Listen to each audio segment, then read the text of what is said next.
नमस्कार दोस्तों, हमने अपने पिछले क्लास में बीएड एंट्रेंस एग्जाम में पूछे जाने वाले महत्वपूर्ण प्रश्न जैसे हिंदी और सामान्य ज्ञान के प्रश्नों को देखा था। और आज की क्लास में हम लोग रीजनिंग और मैथ के क्वेश्चनों को सॉल्व करने वाले हैं। और इसमें कुछ इस टाइप के प्रश्न होंगे जो पिछले वर्ष एग्जाम में पूछे जा चुके हैं, तथा कुछ ऐसे भी प्रश्न होंगे जो उनकी संभावनाएं बनती हों जो आगे एग्जाम में हमसे पूछे जा सकते हैं। दोस्तों, क्लास शुरू करने से पहले हम आपको बता दें कि यदि आपने जनरल अवेयरनेस और हिंदी के प्रश्नों को नहीं देखा है तो इस क्लास को पूरा करने के बाद आप उसे जरूर देखिएगा। हमने दोनों क्लास के लिंक नीचे डिस्क्रिप्शन में दे दिए हैं, तथा वीडियो के लास्ट में भी एक लिंक आएगा, आप वहां पर भी क्लिक करके देख पाएंगे।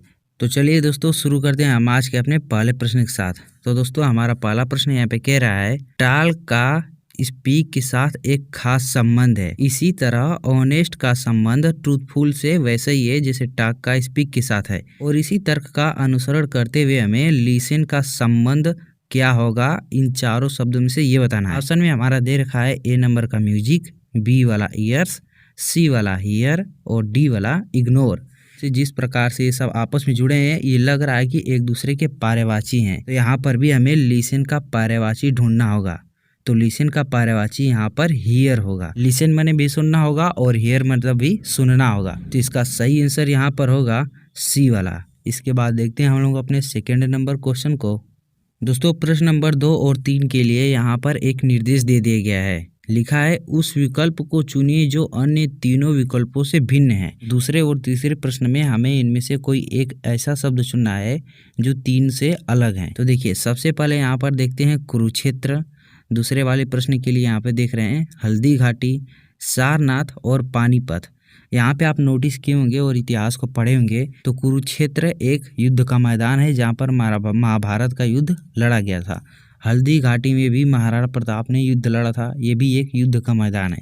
और पानीपत में तो 3 युद्ध हुए थे, आपको ये पता ही होगा। लेकिन यहाँ पर एकमात्र जो सी वाला सारनाथ है, सारनाथ जगह इसलिए प्रसिद्ध है क्योंकि महात्मा बुद्ध को जब ज्ञान प्राप्त हुआ था तो सारनाथ में उन्होंने अपना पहला प्रवचन दिया था, इसलिए सारनाथ प्रसिद्ध है। तो सारनाथ एक धर्म उपदेश के लिए प्रसिद्ध है। बाकी तीनों जगह ए, बी और डी ये तीनों युद्ध क्षेत्र के लिए फेमस है, यानी इसका सही आंसर होगा सी वाला।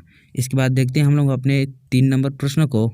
दोस्तों, तीसरा प्रश्न यहाँ पे कह रहा है, ए वाला ऑप्शन दिया है, कागज पेंसिल, सिर टोपी, स्याही दावत, भेंट और आवरण डी के। इसके बाद देखते हैं इसमें से कौन सा सबसे अलग है। तो देखिए दोस्तों, यहाँ पर स्याही और दावत ये अलग है। इसमें से दावत एक प्रकार का बोतल होता है जिसमें स्याही को रखा जाता है, लेकिन आप देखेंगे ए वाला में तो इसमें कह रहा है कि पेंसिल से कागज पर लिखा जाता है, ये हो गया। जो टोपी होता है उसे सिर पर पहना जाता है। जो भेंट होता है उसे दिया जाता है, यानी जो भेंट होगा आप उसे कवर कर देंगे और उसे सजा कर देंगे। लेकिन जो स्याही होता है वो दावत के अंदर रखा जाता है, इसलिए पूरी तरह अलग है। इसका सही आंसर होगा सी वाला।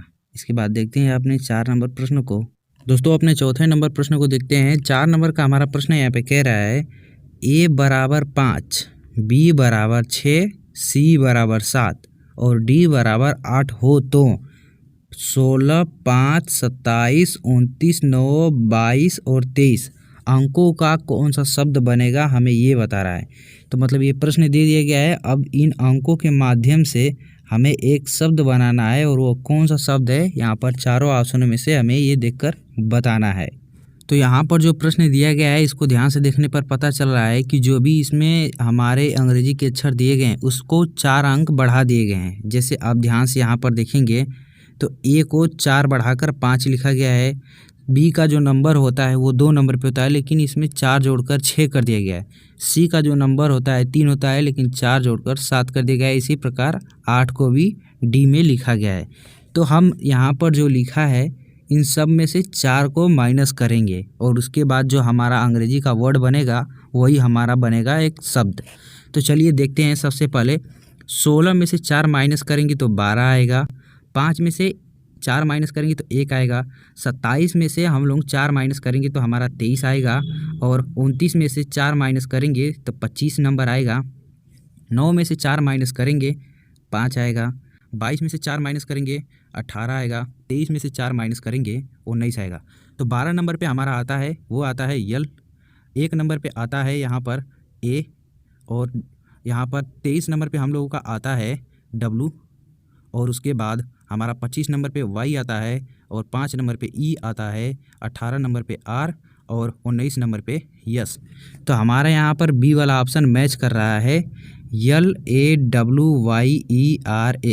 तो यहाँ पर इसका मतलब हमारा जो सही आंसर होगा वो बी वाला होगा। इसी प्रकार हम लोग सारे क्वेश्चनों को हल कर सकते हैं जो रीजनिंग के क्वेश्चन हो। आई होप आपको यह बातें समझ में आई होगी। यदि नहीं समझ में आया तो एक बार फिर से वीडियो को 10 सेकंड या फिर 20 सेकंड पीछे करिए, आपको ये चीज़ें समझ में आने लगेगी। एक बार फिर से ज़रूर से देखिएगा। देखते हैं हम लोग अपने अगले प्रश्न को। पांचवा प्रश्न इसमें हमारा कह रहा है यहाँ पर एक शब्द लिख दिया गया है अंग्रेजी का, और इसमें कह रहा है शब्द में दाएँ से चौथे अक्षर के बाएँ पाँचवा अक्षर क्या होगा। दोस्तों आपने पढ़ा होगा कि या फिर नहीं पढ़ा होगा तो हम आपको बता दे रहे हैं। जब दो अलग अलग दिशाएं दे रहा हो, दाएं और बाएं कर रहा है, तो इन दोनों को हमें जोड़ देना चाहिए।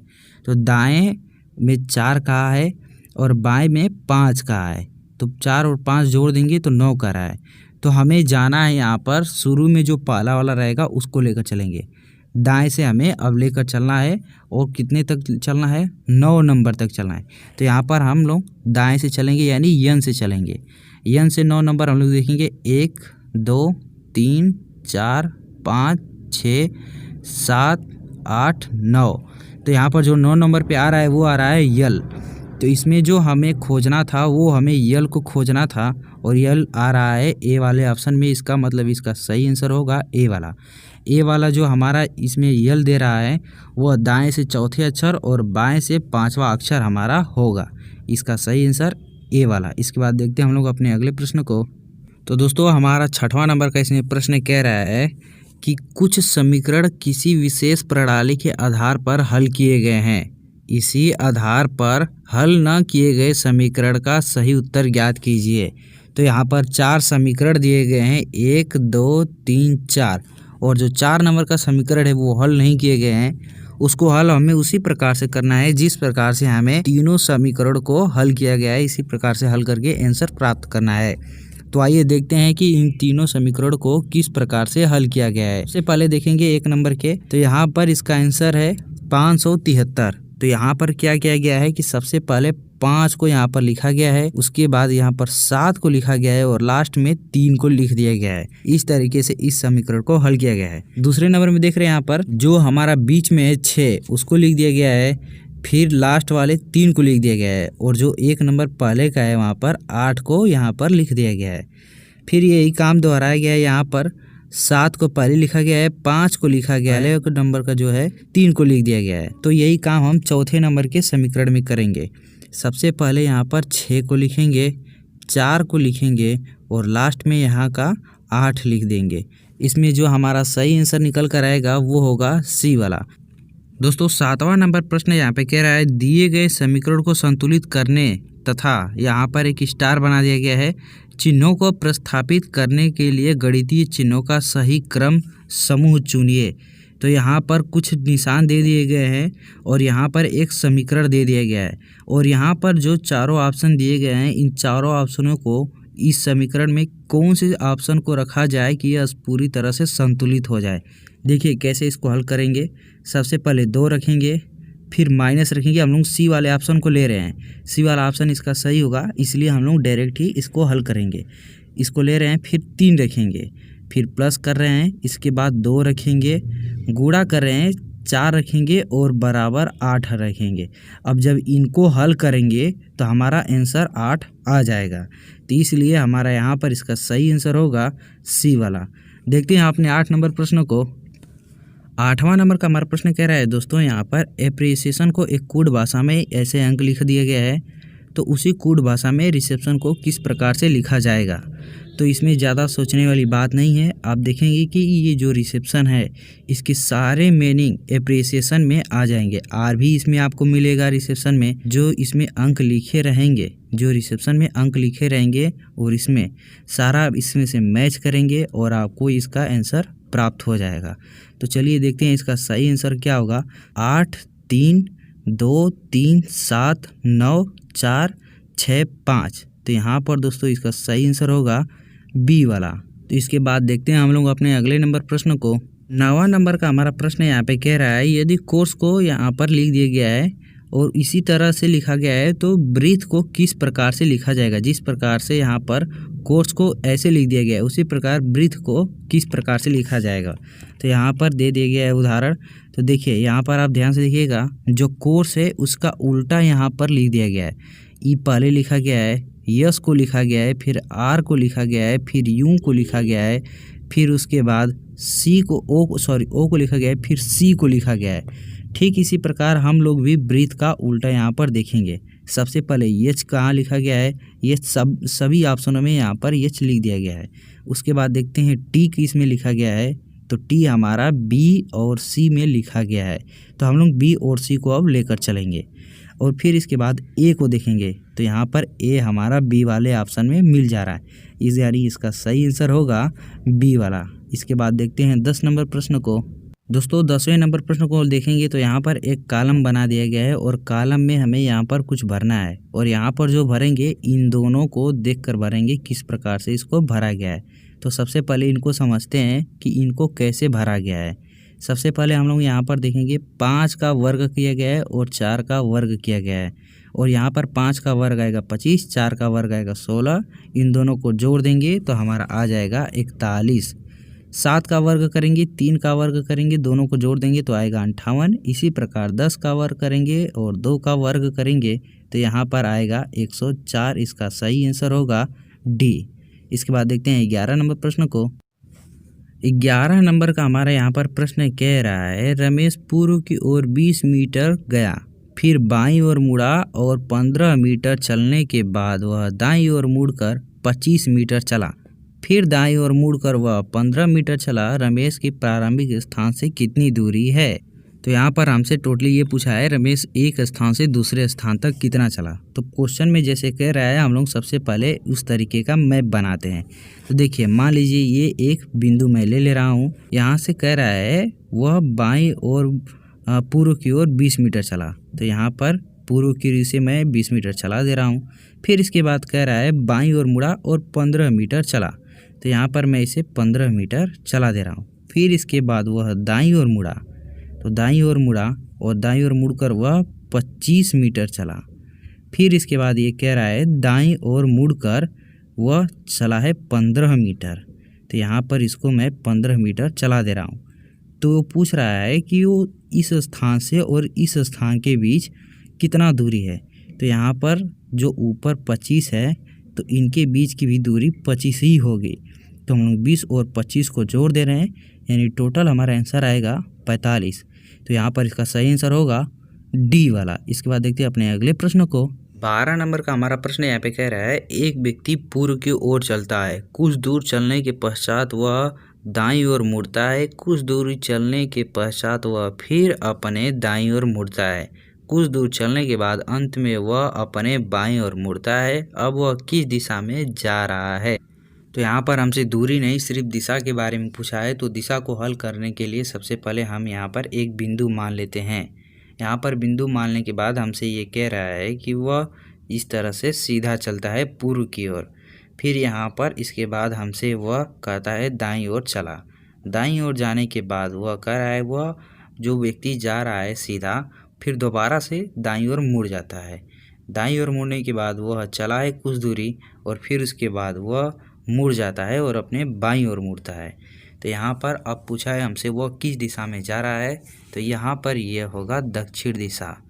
तो यानी अब वह व्यक्ति अपने दक्षिण दिशा में जा रहा है, अर्थात इसका सही आंसर होगा बी वाला। इसके बाद देखते हैं अपने 13 नंबर प्रश्न को। 13 नंबर का प्रश्न हमारा इसमें कह रहा है, 6 मित्र ABCDE और F पूर्व की ओर मुंह करके एक पंक्ति में बैठे हैं। C बीच में है A और E के।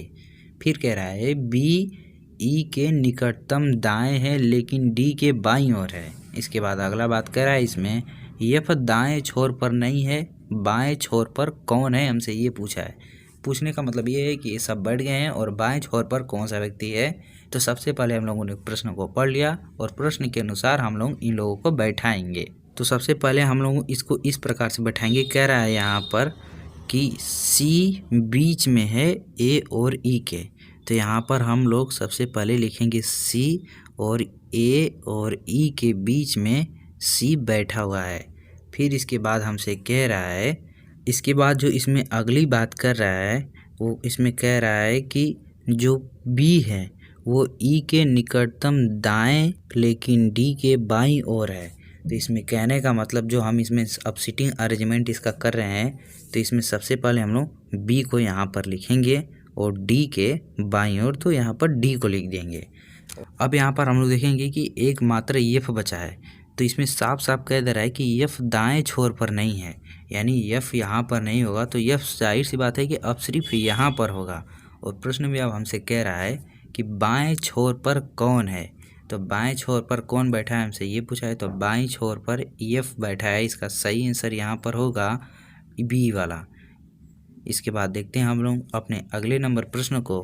14 नंबर का हमारा प्रश्न यहाँ पे कह रहा है कि नीचे दिए गए विकल्पों में कौन सा निम्नलिखित शब्दों का सार्थक आरोही क्रम में दर्शाएगा, यानी सबसे छोटी चीज़ और फिर उसके बाद जो सबसे बड़ी चीज़ यहाँ पर लिखा गया है, इनको हमें सजाना है सबसे छोटी से लेकर सबसे बड़े की तरफ। तो यहाँ पर सबसे छोटा हमें बिंदु दिख रहा है, तो यहाँ पर सबसे पहले हम लोग बिंदु को लेंगे यहाँ पर, यानी 1 नंबर। फिर इसके बाद हम लोग देखेंगे रेखा मिलेगा जो 2 नंबर पे आएगा, यानी 5 लिखेंगे। फिर इसके बाद वो रेखा एक कोण में परिवर्तन होगा जो तीसरे नंबर का सबसे छोटा इसमें आकृति है, तो यहाँ पर हम लोग 4 लिखेंगे। कोण के बाद हमें जो सबसे छोटी आकृति यहाँ पर मिल रही है वो मिल रहा है एक हमें त्रिभुज, यानी 2 लिखेंगे। और इसमें सबसे जो बड़ी आकृति है वो हमें मिल रही है 3 नंबर का वर्ग, यानी हमें जो यहाँ पर देखना है वो मिलेगा 1 5 4 2 3, जो हमारे ऑप्शन नंबर डी से मैच कर रहा है, अर्थात यहाँ पर इसका सही आंसर होगा डी वाला। इसके बाद देखते हैं हम लोग अपने 15 नंबर प्रश्न को। 15 नंबर के प्रश्न में हमसे यहाँ पे कह रहा है निम्नलिखित में से शब्दों को अंग्रेजी शब्दकोश के अनुसार क्रम में रखें। तो यहाँ पर हमें सजाना है शब्दों को जो अंग्रेजी वर्णमाला के अनुसार आते हैं, ए बी सी डी से लेकर ऐसे ही लाइन में जेड तक। तो यहाँ पर हम लोग मिलाएंगे। सबसे पहले हम लोग यहाँ पर देखते हैं जो अपार्टमेंट है, अपार्टमेंट इसमें जो हमारा आएगा ए और पी सब में है, लेकिन तीसरे नंबर पे ए आ रहा है, ये पहला हो गया। फिर इसके बाद एप्पल जो हमारा आ रहा है ये दूसरे नंबर पर आ रहा है, इसको हम लोग लिखते चलेंगे एक बार 5 1। फिर इसके बाद हम लोग देखते हैं एप्लीकेशन, यहाँ पर हमारा एप्लीकेशन आ रहा है 4 को देखेंगे। फिर इसके बाद हमारा आ रहा है अप्लाई, अप्लाई आ रहा है 3 नंबर पे, 3 को लिखेंगे। और लास्ट में हमारा इसके बाद आ रहा है एप्रिशिएट, तो एप्रिशिएट को आ रहा है हम लोग 2 नंबर पे लिखेंगे। तो हमारा कौन सा ऑप्शन इससे मैच कर रहा है, यहाँ पर हम लोग देखते हैं डी वाला ऑप्शन जो कर रहा है 5 1 4 3 2, यानी यहाँ पर हमारा सही आंसर होगा डी वाला। इसी प्रकार से हम लोग इसको हल करेंगे अंग्रेजी वर्णमाला के अनुसार जो आते रहते हैं। इसके बाद देखते हैं हम लोग अपने 16 नंबर प्रश्न को। 16 नंबर का प्रश्न हमारा कह रहा है दोस्तों, दी गई अक्षर श्रृंखला के खाली स्थानों पर क्रम से रखने पर निम्नलिखित में से कौन सा अक्षर समूह उसे पूरा करेगा। तो यहाँ पर एक दे दिया गया है और यह इन चारों ऑप्शनों का प्रयोग करके हमें एक ऐसा अक्षर ढूंढना पड़ेगा जो क्रमबद्ध हो और सूटेबल हो, अच्छा सा समूह बन जाए। तो इनका प्रयोग करते हैं। चलिए सबसे पहले हम लोग इसको लिख लेते हैं। सबसे पहले हम लोग लिखते हैं यहाँ पर x, फिर से x दिया गया है, एक खाली स्थान दिया गया है, फिर y लिखा गया है, खाली स्थान है x, फिर y x खाली स्थान y। अब यहाँ पर हम लोग सबसे पहले लास्ट वाले से शुरू करते हैं। लास्ट वाले में हमें सबसे पहले y भरना है, फिर उसके बाद y भरना है, फिर x भरना है और यहाँ पर भी x भरना है। तो इन चारों, अब हम लोग देखेंगे कि ये चौथा ऑप्शन का प्रयोग करके क्या ये एक सूटेबल और अच्छे से समूह बन गया है या फिर नहीं।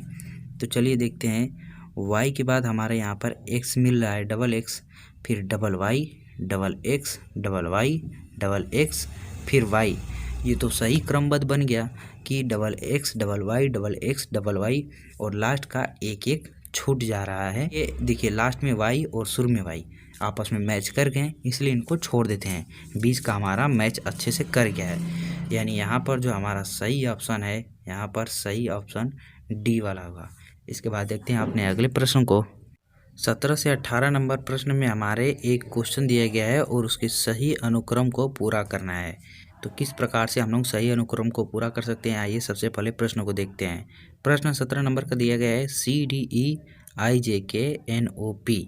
और यहाँ पर अगला क्या आएगा, हमसे ये पूछा है। तो अगला प्राप्त करने के लिए हमें सबसे पहले इन तीनों को समझना होगा। तो यहाँ पर कह रहा है CDE। तो CDE के बाद यदि हम इसमें 6 जोड़ते हैं C में, तो हमारा आ जाता है यहाँ पर I। D को यदि 6 जोड़ेंगे तो आ जाएगा इसमें J, और E में 6 जोड़ेंगे तो आ जाएगा K। फिर इसके बाद हम लोग I में जोड़ेंगे 5, तो ये हमारा यहाँ पर आ जाएगा N। और फिर इसके बाद इसमें भी हम लोग 5 जोड़ते हैं तो हमारा यहाँ पर आ जाता है O। K में 5 जोड़ते हैं तो आ जाता है P। यानी एक एक घटते क्रम में यहाँ पर जोड़ना पड़ता है। तो इसी प्रकार जब हम लोग देखेंगे यहाँ पर NOP, तो इसमें हम लोग 4 जोड़ते हैं, इन सब में 4 जोड़ते हैं। तो 4 जोड़ने पर हमारा यहाँ पर जो अगला क्रम हमें प्राप्त होगा वो प्राप्त होगा R, S और T। तो R, S, T हमें किस ऑप्शन में मिल रहा है, हमें ये जानना है। तो सबसे पहले यहाँ पर ऑप्शन बी को हम लोग देखते हैं, तो यहाँ पर R, S, T हमें मिल जाता है। यानी इसका सही आंसर होगा बी वाला, जिसमें R, S, T मौजूद हैं। 18 नंबर का प्रश्न देखते हैं। 18 नंबर के प्रश्न में हमसे कह रहा है 1, 49, 121 और यहाँ पर खाली स्थान है, इसी को भरना है, और 289 दे दिया गया है। तो यहाँ पर जो हल किया गया है, जो भी अंक यहाँ पर लिखे गए हैं, इन्हीं के आधार पर उस खाली स्थान को हमें पूरा करना है।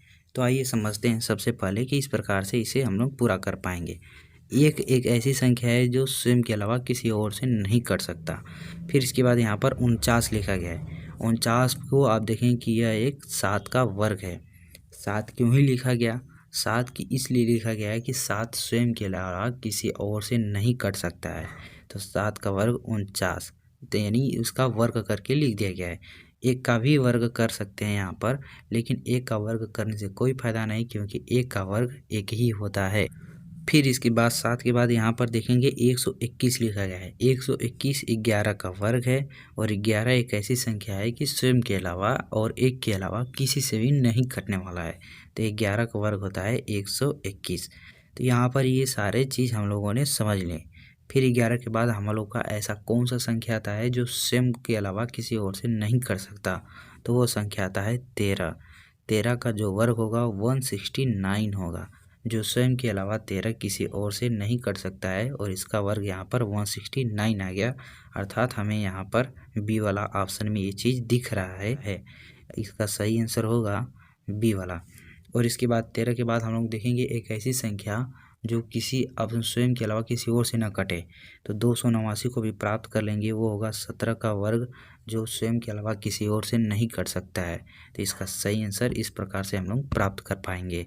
इसके बाद देखते हैं हम लोग अपने अगले नंबर प्रश्न को, और 19 नंबर प्रश्न को हम लोग देखते हैं कि इसमें क्या कह रहा है। सबसे पहले प्रश्न को समझ लेते हैं कि 2, 6, 12, 20 और खाली स्थान, इसके बाद 42 0 से शुरू आया है और 42 तक ये पहुंचा है। इनको समझने के लिए सबसे पहले हम लोग क्वेश्चन को अच्छे तरीके से देखते हैं। यदि आप क्वेश्चन को अच्छे तरीके से नहीं पढ़ेंगे, उस पर ध्यान नहीं देंगे, तो ये सवाल ऐसे हैं कि नहीं बन पाते हैं। तो यहाँ पर सवाल में दिख रहा है कि इनमें कितने कितने का अंतर है।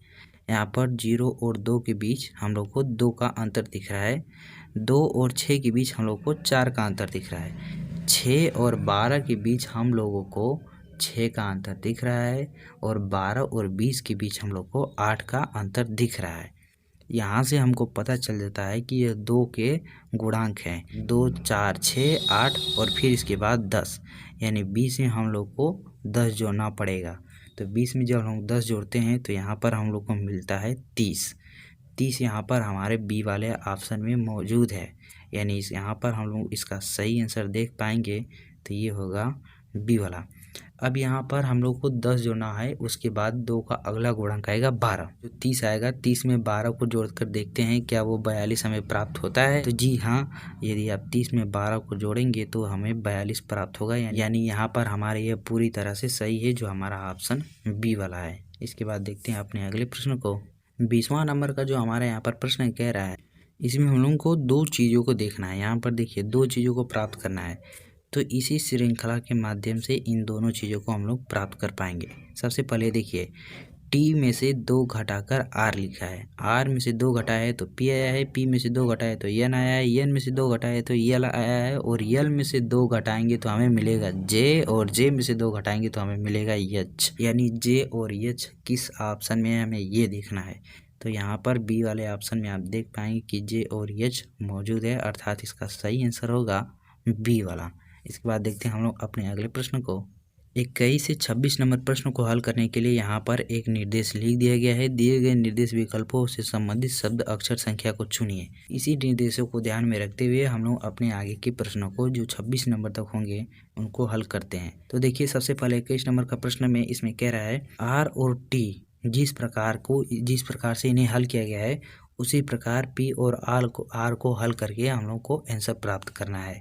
तो यहाँ पर देखिए, सबसे पहले हम लोग लिख लेते हैं आर और टी, और यहाँ पर आर में यदि आप 5 जोड़ देते हैं तो हमें मिल जाता है डब्लू, और टी में यदि आप 6 जोड़ देते हैं तो हमें यहाँ पर मिल जाएगा जेड।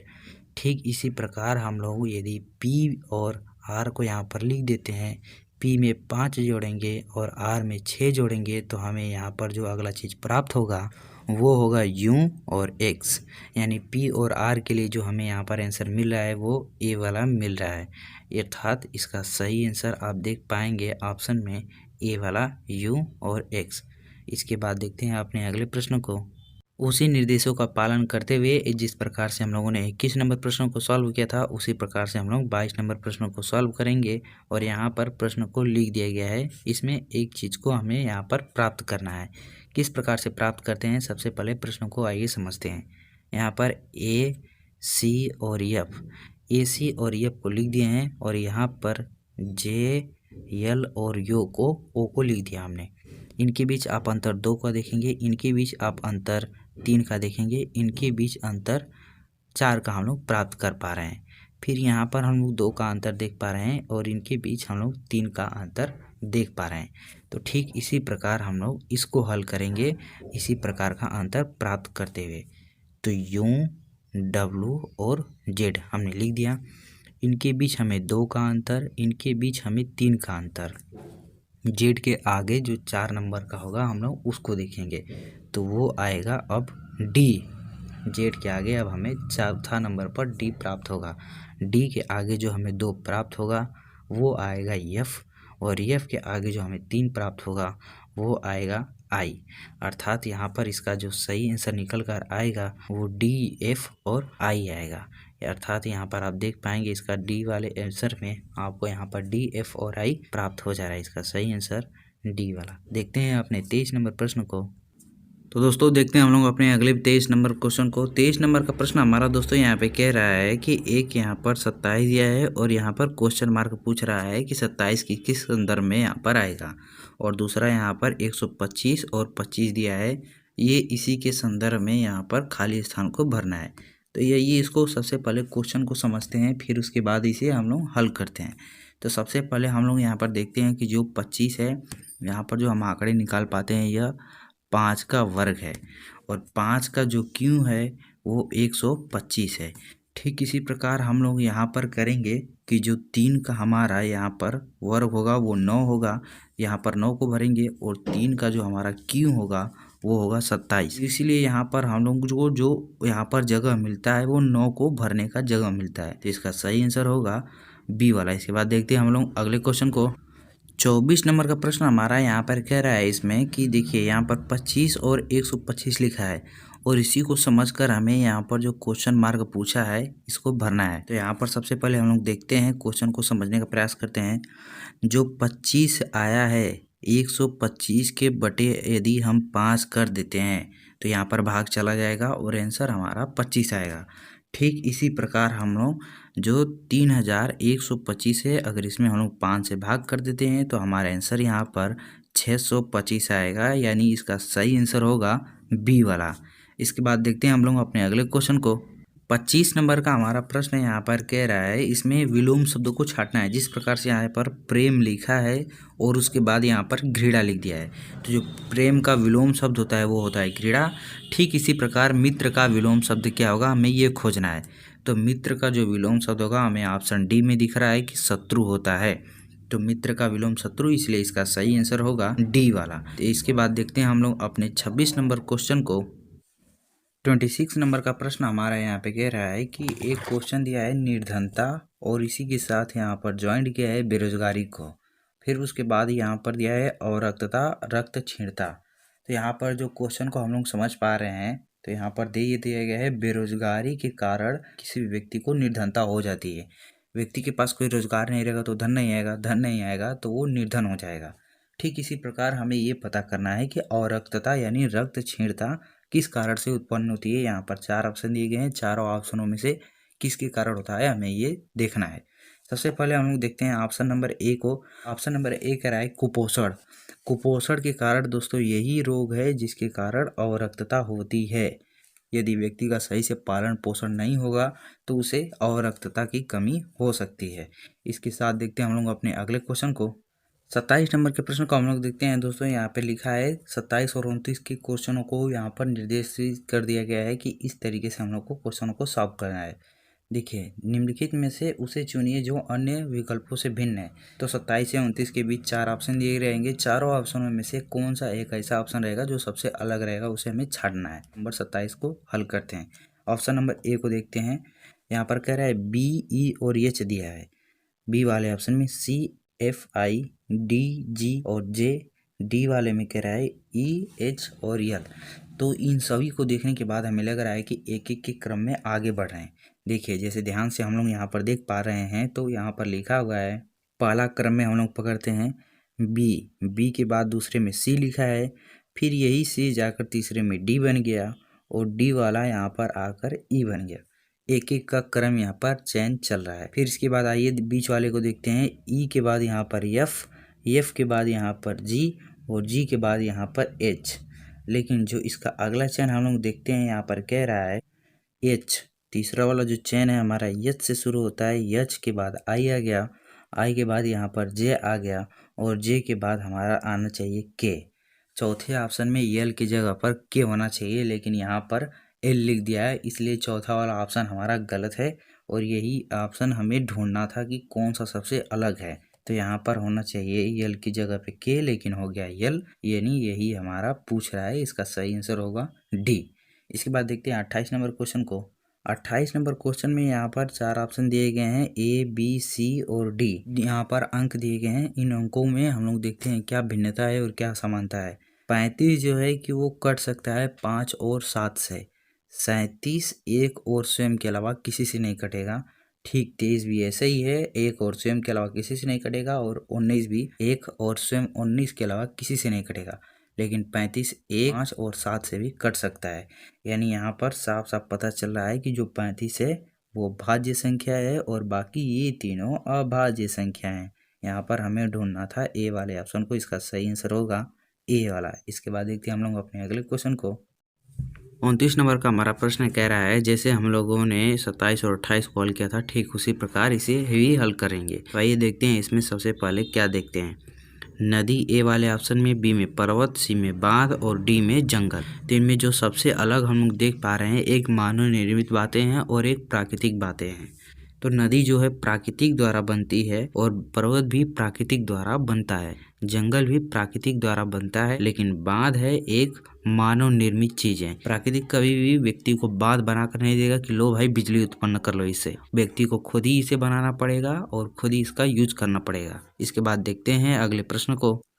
30 नंबर का प्रश्न हमारा यहाँ पे कह रहा है कि निम्नलिखित में से ऐसी कौन सी आकृति सीमेंट, ईंट और भवन निर्माण सामग्री के बीच संबंध को भली भांति दर्शाती है। यहाँ पर 4 ऑप्शन दिए गए हैं और चारों ऑप्शनों में चित्र बनाए गए हैं और यहाँ पर सीमेंट, ईंट और भवन निर्माण, इन तीनों चीजों को लेकर हमें एक सुटेबल आकृति को खोजना है। ए वाले ऑप्शन को हम लोग देखते हैं। यहाँ पर ए वाले ऑप्शन में यदि इसको मान लेते हैं सीमेंट, इसको मान लेते हैं ईंट, इसको मान लेते हैं भवन निर्माण, तो यहाँ पर बात ये हो जा रहा है कि भवन निर्माण करने के लिए हमें सीमेंट और ईंट की जरूरत पड़ेगी। यानी एक बड़े गोले के अंदर हमें 2 अलग अलग चीजों की जरूरत पड़ेगी, सीमेंट और ईंट की। इस बातों से हमें लगता है कि डी वाला ऑप्शन हमें चूज करना चाहिए। ये एक बड़ा वाला जो गोला है, इसे हम लोग मान लेते हैं कि भवन है ये, और इसी भवन के निर्माण के लिए हमें यहाँ पर एक ईंट चाहिए और दूसरी जो बात है सीमेंट चाहिए। और ईंट और सीमेंट दोनों अलग अलग चीज़ें हैं। इसलिए इसका सही आंसर यहाँ पर डी वाला होना चाहिए। इसके बाद देखते हैं अपने अगले प्रश्न को। क्वेश्चन नंबर 31 और 34 को पढ़कर यहाँ पर हल करना है। इसके लिए यहाँ पर निर्देश दे दिए गए हैं किस तरीके से हल करना है। यहाँ पर हमें 5 निर्देश दिए गए हैं और पांचों निर्देशों को सबसे पहले हम पढ़ते हैं और उसके अनुसार क्वेश्चन को देखेंगे। पहला हमारा इसमें कह रहा है 6 खिलाड़ी पुनीत, रितीश, शरीफ, जहीर, युवराज और सौरभ, ये 6 खिलाड़ी हैं। फिर इसके बाद कह रहा है प्रत्येक कतार में 3 का समूह है और प्रत्येक कतार में तीनों एक दूसरे के आमने सामने खड़े हैं। तो इसमें 6 व्यक्ति हैं। मान लीजिए कि यहाँ पर एक व्यक्ति हो गया, 2 व्यक्ति हो गया और तीसरा व्यक्ति हो गया, ये चौथा व्यक्ति होगा, ये पांचवा व्यक्ति होगा, ये 6वां व्यक्ति हो गया। ये मान लेते हैं कि पहला हमारा कतार है और ये वाला मान लेते हैं कि ये दूसरा कतार है। तो यहाँ पर 2 हमारे कतार हो गए। पहला जो हमारा इसमें निर्देश दिया गया है ये पूरी तरह हम लोगों ने समझ लिया। दूसरा इसमें निर्देश दिया गया है उसको देखते हैं। दूसरा निर्देश हमारा इसमें कह रहा है कि सौरभ रितीश के विकर्ण खड़ा है। तो ये मान लेते हैं कि सौरभ है और ठीक इसके विकर्ण में यहाँ पर रितीश आ गया। विकर्ण को देखिए कैसे समझते हैं। सबसे पहले मान लीजिए एक लाइन है और यहाँ पर ये जो आता है ये वाला लाइन ये विकर्ण कहलाता है। तो यहाँ पर हम लोग मान लेते हैं कि ये एक लाइन है और इसके विकर्ण में ये रितीश खड़ा हुआ है। तो ठीक है, हम लोगों ने इस बातों को समझ लिया। फिर इसके बाद देखते हैं अगला जो इसमें दूसरा क्या कह रहा है। तीसरा वाला जो निर्देश इसमें देकर कह रहा है कि जो रितीश है वो शरीफ के सामने खड़ा है। तो ये रितीश हो गया और यहाँ पर एक हम लोग शरीफ मान लेते हैं। तो ठीक है, दोनों आमने सामने हो गए। इसके बाद देखते हैं हमारा चौथा वाला कह रहा है युवराज रितीश का पड़ोसी है। तो यही रितीश है और इसके बगल में हम लोग मान लेते हैं कि ये हो गया युवराज। युवराज ही हो गए भाई साहब। इसके बाद 5वां नंबर का है पुनीत कतार में सबसे बाएं छोर पर खड़ा है। तो यहाँ पर जो पुनीत है वो कतार में इसी कतार में सबसे बाएं छोर पर है, इसको मान लेते हैं पुनीत। बचा है एक जहीर, तो ये जो जहीर है वो आएगा यहाँ पर। यानी अब हम लोग की ये पूरा खिलाड़ियों का टीम तैयार हो चुका है। 1 नंबर पे ये देखते हैं ये सौरभ हो गए, ये जहीर हो गए और ये यहाँ पर शरीफ हो गए और ये पुनीत हो गए, ये युवराज हो गए और इसके बाद ये रितीश हो गए। इसके बाद हमारा क्वेश्चन नंबर 31 ये पूछ रहा है निम्नलिखित में से कौन सा खिलाड़ी का समूह एक दूसरे के आमने सामने है। यहाँ पर 4 ऑप्शन दिए गए हैं। इन चारों ऑप्शनों को हम लोग देखते हैं कि इन ऑप्शनों को कैसे हल करना है। तो देखिए पहला ऑप्शन दिया है पुनीत और जहीर। तो पुनीत ये हो गए और जहीर ये हो गए, ये दोनों आमने सामने नहीं है, तो पहला वाला ऑप्शन कैंसिल। फिर इसके बाद दे रहा है बी वाला ऑप्शन जहीर और युवराज। जहीर और युवराज क्या आमने सामने हैं? तो हाँ देखिए ये जहीर हो गए, ये युवराज हो गए और दोनों आमने सामने खड़े हैं, यानी बी वाला हमारा सही आंसर होगा। तो इसके बाद देखते हैं अपने 32 नंबर क्वेश्चन को। और 32 नंबर क्वेश्चन को हम लोग इसी निर्देश के अनुसार लगाएंगे। तो आप इस निर्देश को याद रखिएगा कि पहले सौरभ हैं, जहीर हैं, फिर शरीफ हैं, पुनीत है, युवराज हैं और इसके बाद रितीश हैं। तो इसी को हम लोग आगे लेकर चलते हैं। देखिए 32 नंबर क्वेश्चन का यहाँ पे ठीक वही हम लोग मान लेते हैं कि यहाँ पर सौरभ हो गया और जहीर हो गया और ये शरीफ हो गया। यहाँ पर पुनीत हो गया, ये युवराज हो गया और ये रितीश हो गया। तो 32 नंबर क्वेश्चन हमारे यहाँ पे कह रहा है निम्नलिखित में से कौन खिलाड़ी एक दूसरे के सम्मुख नहीं है। यानी इसमें कोई एक गलत दिया है और वो कौन सा गलत है हमें यही छांटना है। 1 नंबर ऑप्शन में कह रहा है पुनीत और युवराज। तो पुनीत युवराज तो यहाँ पर आमने सामने है नहीं, बगलदार हैं। सम्मुख मतलब ये होता है कि ये पुनीत हो गया और पुनीत के सम्मुख यहाँ पर खड़ा है सौरभ।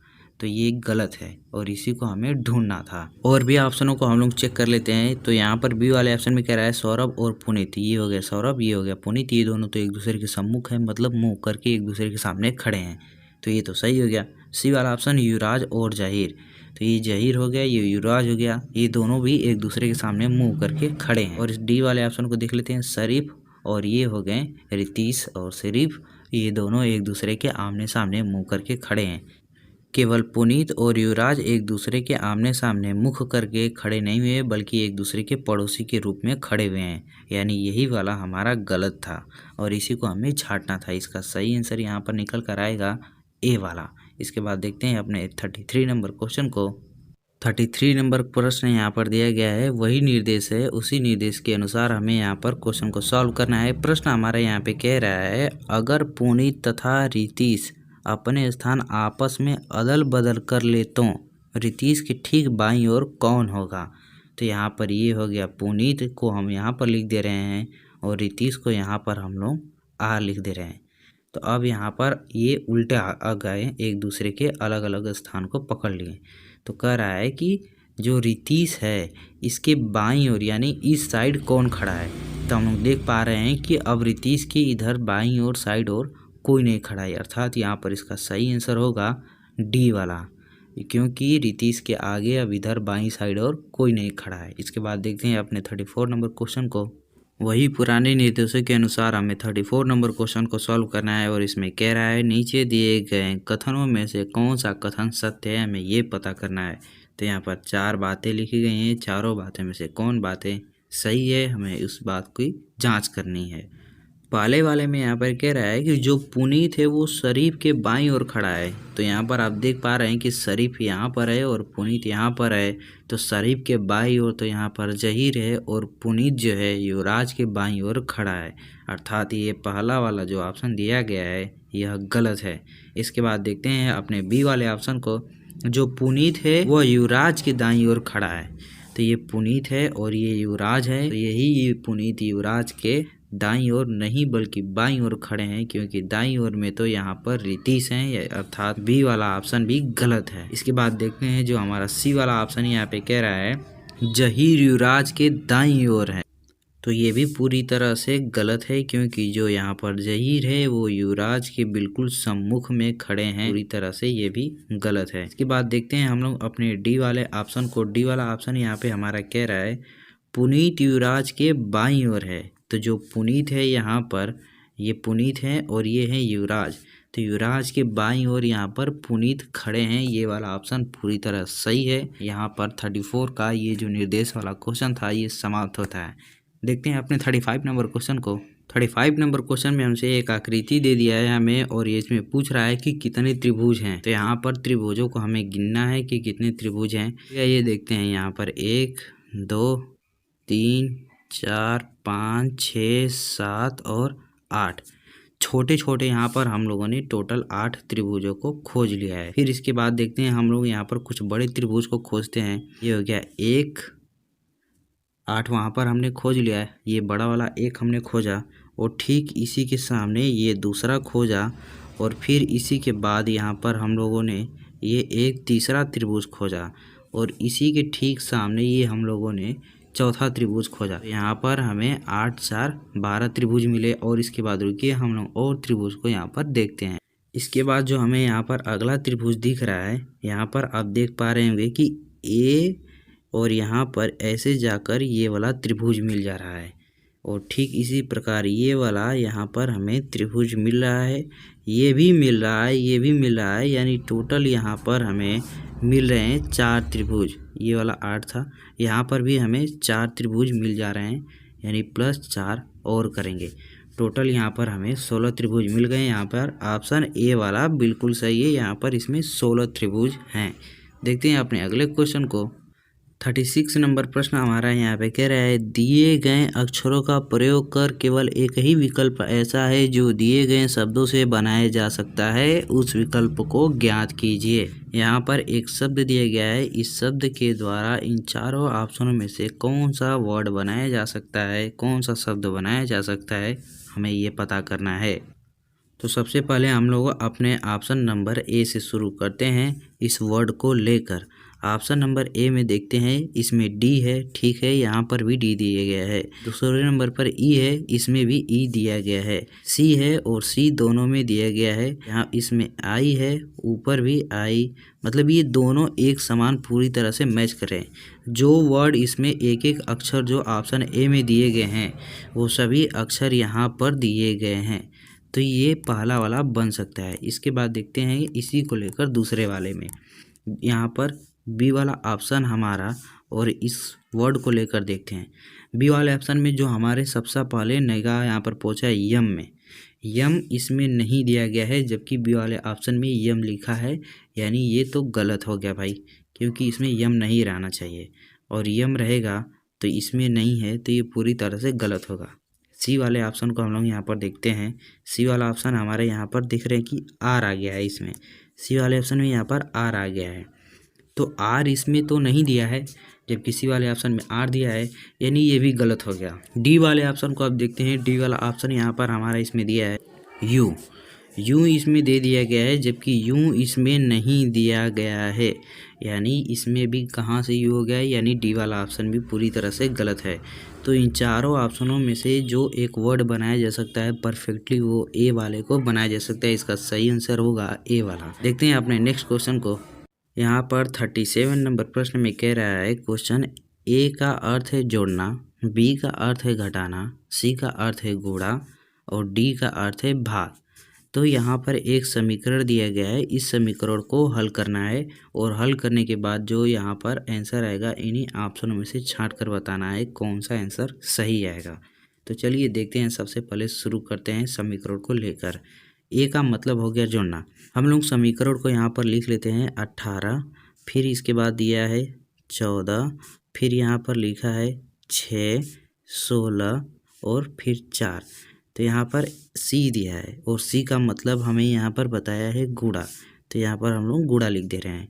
फिर इसके बाद यहाँ पर ए कहा है, ए का मतलब होता है जोड़ना, तो यहाँ पर हम लोग प्लस कर देते हैं। यहाँ पर 6 के बाद बताया है बी, और बी का मतलब होता है घटाना, तो यहाँ पर हम लोग माइनस कर देते हैं।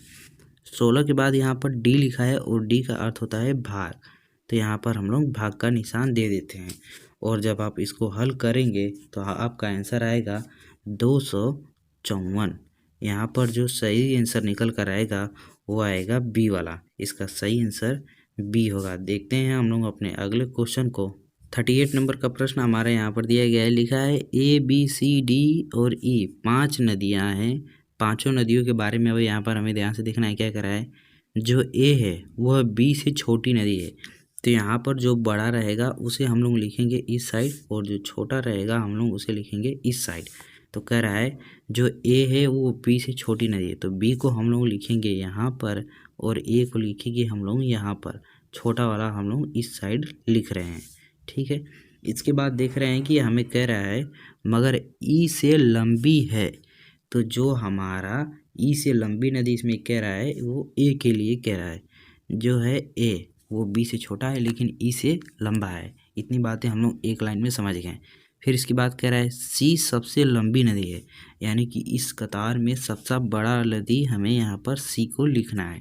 फिर इसके बाद कह रहा है जो डी है वो बी से बहुत छोटी है, तो जो डी नदी है वो बी से छोटी है, यानी कहीं यहाँ पर या फिर यहाँ पर आना चाहिए, और ए से कुछ लंबी है, यानी कि जो डी है वो बी से छोटी है और ए से लंबी है, यानी उसको यहाँ पर लिखना चाहिए डी वाला।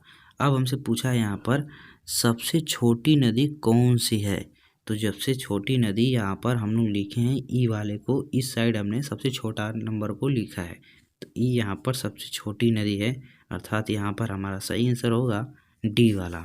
इसके बाद देखते हैं अपने 39 नंबर क्वेश्चन को। 39 नंबर का इसमें प्रश्न कह रहा है मैं एक नदी के किनारे पीठ करके खड़ा हूँ, पानी में स्वतंत्र रूप से एक बहती हुई कोई वस्तु मेरी बाईं ओर से दाईं ओर जा रही है। नदी पश्चिम से पूर्व की ओर बह रही है, तो मेरा मुख किस दिशा में है। तो हमें इसको पढ़कर पूरी तरह से पता चल रहा है कि जो मेरा मुख इसमें है वह उत्तर की सामने ओर है, तो यहाँ पर इसका सही आंसर होगा ए वाला, मेरा मुख यहाँ पर उत्तर की ओर है। इसके बाद देखते हैं अपने 40 नंबर क्वेश्चन को। 40 नंबर क्वेश्चन हमारे यहाँ पे कह रहा है प्रीति का अरुण नामक पुत्र है, ठीक है। ब्लड रिलेशन से ये सारे क्वेश्चन है, तो हम लोग पहले से डायग्राम बनाते चलेंगे। इस तरीके से क्या होगा, क्वेश्चन पढ़ते जाएंगे डायग्राम बनाते जाएंगे तो आपका टाइम बचेगा। तो हम लोग प्रीति लिख लेते हैं यहाँ पर, प्रीति का अरुण नामक पुत्र है, तो यहाँ पर भाई पुत्र लिख लेते हैं और इनका नाम है अरुण। राम प्रीति का भाई है, तो इनके एक भाई है जिनका नाम है राम। फिर इसके बाद कह रहा है जो पिता का इकलौता पुत्र है, तो यहाँ पर ऊपर आ गए इनके फादर। फिर इसके बाद हम लोग देख लेते हैं कि आगे इसमें कह रहा है नीता की भी रीमा नामक पुत्री है। आगे यहाँ पर क्वेश्चन में कह रहा है नीता राम की बहन है, ये हो गए राम और इनकी बहन हो गई नीता। और पीछे हमसे कहा था नीता की भी रीमा नामक पुत्री है, तो ये हो गया रीमा इनकी पुत्री। फिर हमसे यहाँ पर क्वेश्चन में जो पूछा है चीज़, यहाँ पर आप क्वेश्चन को पढ़ेंगे तो यहाँ पर लिखा है अरुण का रीमा के साथ क्या संबंध है, हमसे ये पूछा है। तो ये हो गए अरुण, ये हो गए रीमा, सॉरी यहाँ पर ए रहेगा अरुण, तो ये रीमा और ये अरुण, तो इनके बीच जो संबंध है ये मौसेरे भाई हैं। रीमा का मौसेरा भाई अरुण है, तो यहाँ पर इसका सही आंसर होगा सी वाला। इसके बाद देखते हैं 41 नंबर का प्रश्न। 41 नंबर क्वेश्चन यहाँ पे कह रहा है नीचे दिए गए तार्किक आरेखों में से कौन सा एक आरेख संगीतज्ञों, वाद्य यंत्र और वायलिन वादकों के मध्य सही संबंध प्रदर्शित करता है। यहाँ पर 3 चीजें दिए गए हैं और इन 3 चीजों में से जो सही हमारा सुटेबल चित्र बनेगा उसे हमें देखना है। सबसे पहले हम लोग लिखते हैं संगीतज्ञ, ये हो गया संगीतज्ञ। एक संगीतज्ञ जो होता है सभी प्रकार के वाद्य यंत्रों को बजा सकता है। तो यहाँ पर वाद्य यंत्र मतलब अलग अलग इंस्ट्रूमेंट, चाहे ड्रम हो गया, यहाँ पर ढोलक हो गया, बाजा हो गया, उन सभी चीज़ों को वाद्य यंत्र कहा जाता है। तो संगीतज्ञ इन सभी चीज़ों को बजा सकता है, यानी ये संगीतज्ञ के कंट्रोल में है, तो इसके अंदर लिखेंगे। और जो वाद्य यंत्र है उसके अंदर सभी प्रकार की चीज़ें आ सकती हैं, चाहे वायलिन हो या फिर जो पियानो होता है वो भी आ सकते हैं, तो ये भी वायलिन है, तो ये भी इसके अंदर आएंगे। तो इस प्रकार का जो हमें चित्र मिल रहा है वो हमें ऑप्शन ए में मिल रहा है, अर्थात यहाँ पर इसका सही आंसर होगा ए वाला। इसके बाद देखते हैं अपने 42 नंबर क्वेश्चन को। 42 नंबर क्वेश्चन में हमसे यहाँ पे कह रहा है ऐसे कितने 5 हैं जिनके ठीक पहले या बाद में 2 है। तो यहाँ पर हमें 2 ही ऐसे चीज़ दिख रहे हैं, देखिए 5 के बाद 2 है और ठीक इसके बाद यहाँ पर भी 5 के बाद 2 है, तो हमें 2 ही यहाँ पर चीज़ मिले हैं, अर्थात यहाँ पर इसका सही आंसर होगा बी वाला। इसके बाद 43 नंबर का प्रश्न हम लोग देखते हैं।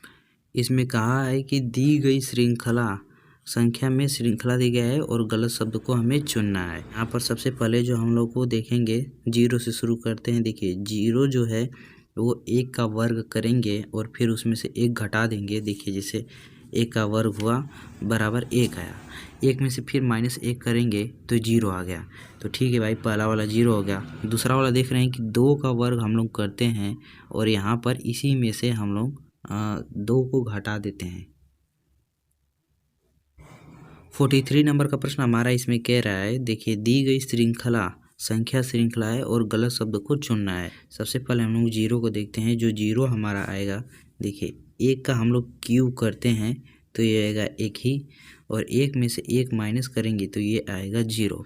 तो यानी हम लोगों ने पहले वाले को खोज लिया। दूसरा वाला हमसे यहाँ पे कह रहा है 6, तो 6 को हम लोग मानते हैं 2, यहाँ पर 2 का क्यूब करते हैं और इसमें से हम लोग 2 घटाएंगे तो आएगा हमारा 6। और फिर इसके बाद देखते हैं हमारा 24 कैसे है, 3 का क्यूब करेंगे तो आएगा 27, 27 में से 3 घटाएंगे तो आएगा हमारा 24, 24 आएगा।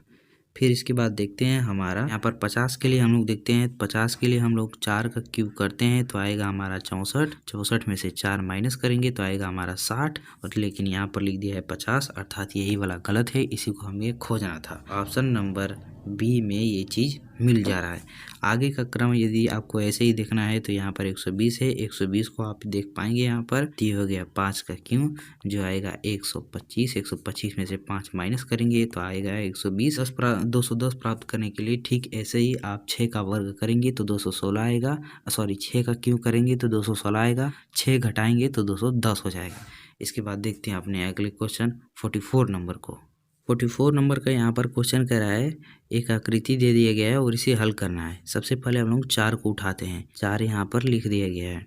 फिर इस 4 को देखते हैं तो इसी 4 के द्वारा हमें यहाँ पर 4 मिलेगा। देखिए कैसे, 4 गुणे 1 कर देते हैं तो हमें यहाँ पर 4 प्राप्त हो जाएगा। और ये 8 कैसे मिलेगा, देखिए इस 4 में 2 का यदि हम लोग गुणा कर देते हैं तो यहाँ पर 8 मिल जाता है, और इसी 8 का हम लोग यदि 3 में गुणा कर देते हैं तो हमें प्राप्त हो जाएगा 24।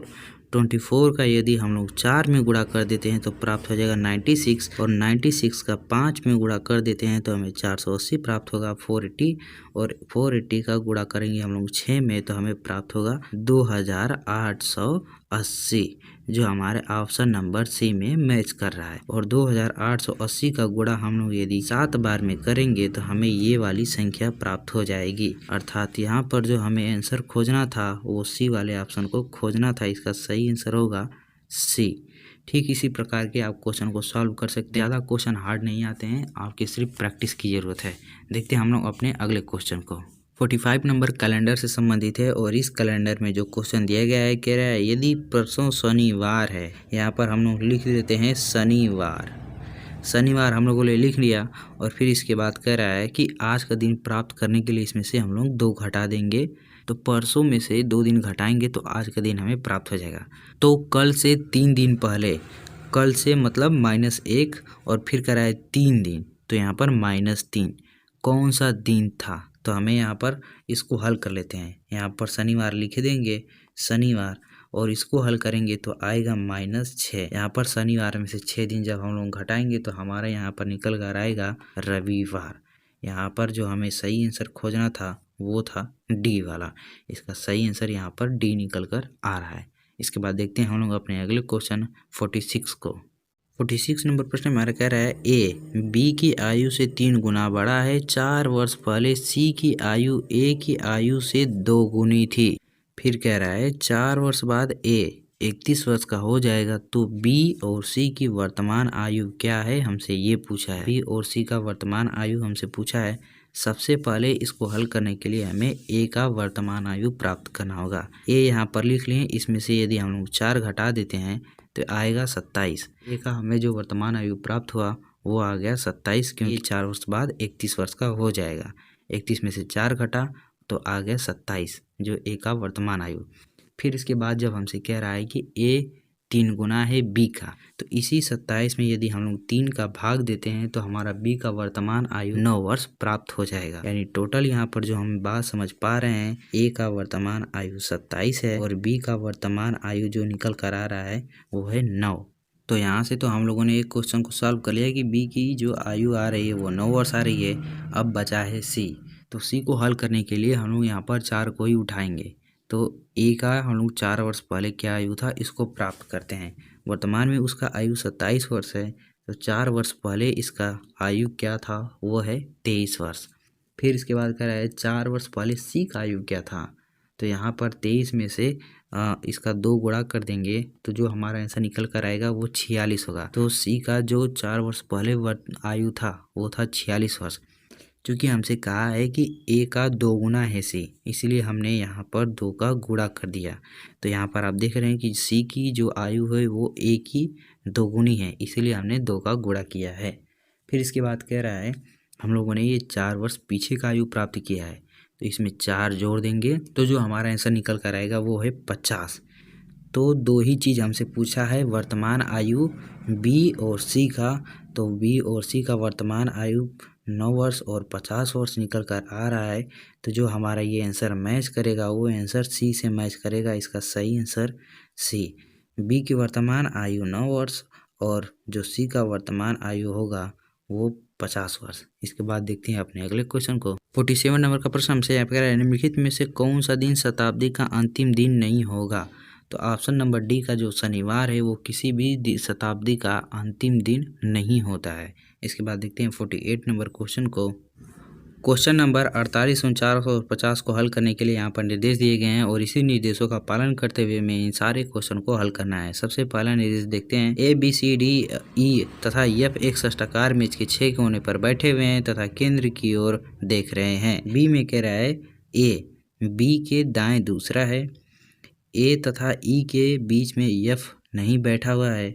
चौथा में कह रहा है सी डी के तुरंत बाएं बैठा हुआ है जो ई के दाएं दूसरा है। तो इसको हम लोग सबसे पहले एक डायग्राम बनाते हैं, क्या इसमें कह रहा है, कैसे कह रहा है। डायग्राम में सबसे पहले हम लोग यहाँ पर मान लेते हैं सी और ये षष्ठाकार हम लोग बना लेते हैं इस तरीके से। इसे याद रखिएगा, हम लोग तीनों क्वेश्चनों में इसी को लेकर सॉल्व करेंगे। क्वेश्चन में जिस प्रकार से कह रहा है यहाँ पर हम लोग को बैठाना होगा ई को, ई के बाद यहाँ पर बैठाना होगा डी को और डी के बाद हम लोग को यहाँ पर बैठाना होगा ए को, ए के बाद एफ और एफ के बाद हमारे यहाँ पर आएगा बी। ये एक षष्ठाकार हो गया और षष्ठाकार के सभी कोने पर सभी ये 6 व्यक्तियों को हम लोगों ने बैठा दिया है। इसके बाद क्वेश्चन हमारे यहाँ पे कह रहा है ई तथा ए के बीच ठीक बीच कौन बैठा हुआ है। तो यहाँ पर हो गया ई और ए, इनके बीच हमारा बैठा है डी। यहाँ पर ऑप्शन नंबर डी में आप देख रहे हैं कि डी दिया हुआ है, इसका सही आंसर होगा डी। इसी षष्ठाकार को हम लोग देखते हुए अपने अगले क्वेश्चन को सॉल्व करते हैं। देखते हैं हम लोग अपने अगले प्रश्न को। 49 नंबर क्वेश्चन के लिए हम लोगों ने यहाँ पर डायग्राम बना लिए हैं और डायग्राम को देखकर हम लोग यहाँ पर क्वेश्चन को सॉल्व करेंगे। 49 नंबर का क्वेश्चन कह रहा है डी के तुरंत दाएं कौन है। तो यहाँ पर डी हो गया और इसके दाएं पर बैठा हुआ है ए, और ए वाला जो हम लोग का मिल रहा है वो ऑप्शन नंबर ए में मिल रहा है, अर्थात यहाँ पर इसका सही आंसर होगा ए वाला। देखते हैं हम लोग अपने अगले क्वेश्चन को। 50 नंबर का प्रश्न हमारा यहाँ इसमें कह रहा है कि सी के दाएं कौन बैठा है। यहाँ पर हम लोगों ने पहले ही डायग्राम बना लिए हैं ताकि आपको देखने में आसानी हो, और इसके बाद हम लोग क्वेश्चन को देख रहे हैं कि सी के दाएं दूसरा कौन है।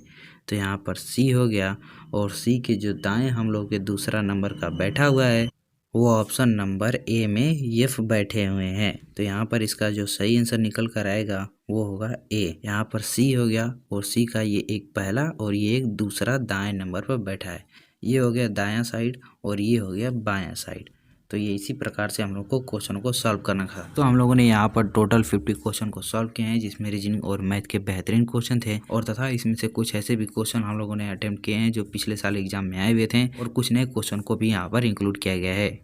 दोस्तों यहाँ पर जिस प्रकार से हम लोगों ने अपने मैथ के 50 क्वेश्चनों को सॉल्व किया है, ठीक इसी प्रकार से हम लोगों ने अपने पिछले क्लासों में हिंदी और सामान्य ज्ञान के बहुत ही अच्छे तरीके से महत्वपूर्ण क्वेश्चनों को सॉल्व किया था। उन क्लासों का लिंक डिस्क्रिप्शन में दे दिया गया है, यहाँ से पूरा करने के बाद आप उसे देख पाएंगे। दोस्तों हमारे द्वारा जो आपको क्लास प्रोवाइड कराए जाते हैं, इसमें कुछ ऐसे क्वेश्चन होते हैं जो पिछले वर्ष एग्जाम में पूछे जा चुके हैं, और कुछ ऐसे भी मिक्स्ड क्वेश्चन होते हैं जो हमें लगता है आगे एग्जाम में पूछे जा सकते हैं। वैसे भी क्वेश्चनों को हम लोग यहाँ पर रिसीव करते हैं। इन क्वेश्चनों को सॉल्व करने से, इन प्रैक्टिस को पूरा करने से मुझे पूरा आशा है कि आप अपने एग्जाम में अच्छा स्कोर कर पाएंगे, अच्छा रैंक ला पाएंगे, जिसे आप अपने मन चाहे कॉलेज में एडमिशन करवा पाएँ। दोस्तों कुछ लोग ऐसे समझते हैं कि प्राइवेट कॉलेज में एडमिशन करवाएं लेंगे तो हमें ज़्यादा एग्जाम में पढ़ने की कोई ज़रूरत नहीं पड़ेगी। दोस्तों ऐसी बात नहीं है। यदि आप अपने घर के पास में कोई कॉलेज चाहते हैं, उसको प्राप्त करना चाहते हैं, इसके लिए भी आपको अच्छे रैंक लाने पड़ेंगे। कुछ बच्चे ऐसे मेहनत करते हैं कि उन्हें सरकारी कॉलेज चाहिए और अच्छे रैंक लाएं ताकि समाज में भी उनका नाम हो। लेकिन यदि आप प्राइवेट कॉलेज में भी जाना चाहते हैं और आपका अच्छा रैंक नहीं है, तो आपके पास का कॉलेज ही आपको नहीं मिल पाएगा, आपके शहर का कॉलेज नहीं मिल पाएगा। आपको दूसरे शहर जाना पड़ेगा, चाहे वो प्राइवेट कॉलेज हो या फिर सरकारी। तो आपको अपने पास का कॉलेज लेने के लिए भी आपको पढ़ना पड़ेगा और अच्छे से प्रैक्टिस करना पड़ेगा। और इसी तरह के और महत्वपूर्ण प्रश्नों को देखने के लिए सब्सक्राइब करें हमारे यूट्यूब चैनल सक्षम स्टडी को। वीडियो पसंद आया तो लाइक करें और अपने दोस्तों के पास ज़्यादा से ज़्यादा शेयर करें। मिलते हैं आपसे अपने अगली वीडियो क्लास में, तब तक के लिए नमस्कार, जय हिंद।